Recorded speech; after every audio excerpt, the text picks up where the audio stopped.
Hai người ôm.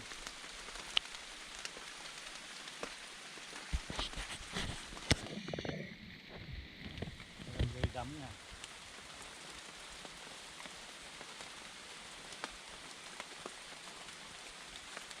Lúc này em xuống đây em thấy một con chạy thì nó ăn quả, nó chạy được chưa mọi người.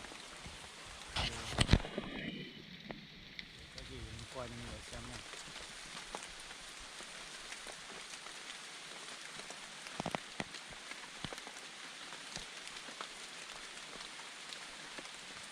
Trời đang mưa.